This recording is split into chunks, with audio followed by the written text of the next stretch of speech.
Սիրելի հայրենակիցներ, դիմում եմ Հայաստանի Հանրապետությունում գրանցված այն բոլոր հասարակական կազմակերպություններին, որոնց առաքելությունում ամրագրված է ժողովրդավարության կայացման գործընթացին նպաստելը։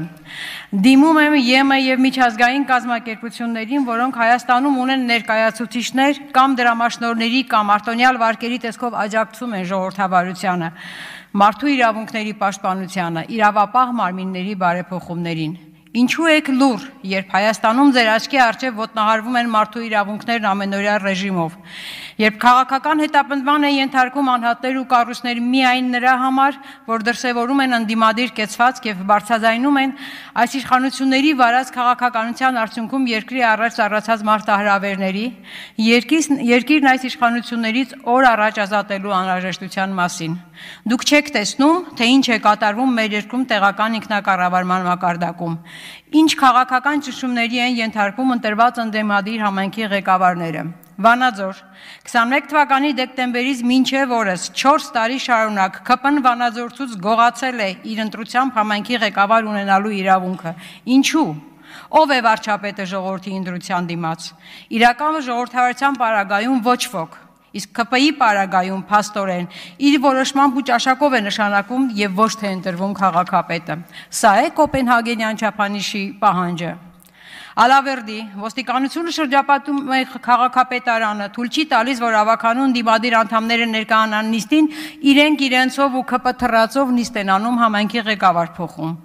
Բերդում հաղթած ընդդիմադիր ուժի առաջին, հետո նաև երկրորդ անձանց նկատմամբ քրեական գործեր են կարվում, որ նրանք չդառնան քաղաքապետ։ Ախուրյանում, Սիսիանում, Վարդենիսում շարքը շարունակելի է։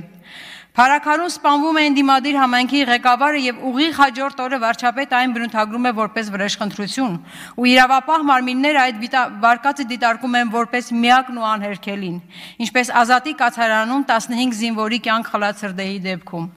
Այդ ինչպես է ստացվում։ Կարող է ինքը պայծառատես է, թե կարող եմ ողջամիտ կասկած ունենալ, որ ինքը նախապես տեղյակ է եղել դեպքերից։ Երեկ էլ Գյումրիում տեղի ունեցածը ուղղակի հարձակում էր ժողովրդի քվեի վրա։ Օրվա իշխանությունը չի հանդուրժում ժողովրդի ընտրությունը, տեղական ինքնակառավարումը։ Այս ամենը ՀԿ-ներ ու դեսպաններ, միջազգային կառույցներ կատարվում են ամեն օր ու ձեր աչքի առաջ։ Ինչու եք երկակի ստանդարտներ բանեցնում, ուրիշ երկրներում նմանատիպ դեպքերին անմիջապես արձագանքում մեզ մոտ քարլռություն։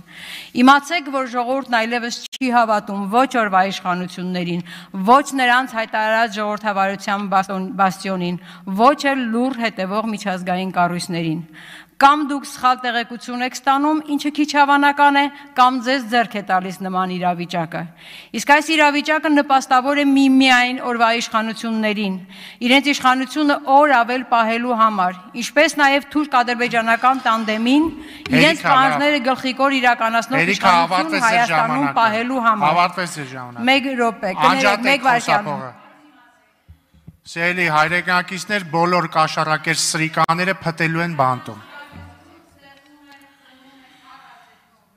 Տիգրան Աբրահամյան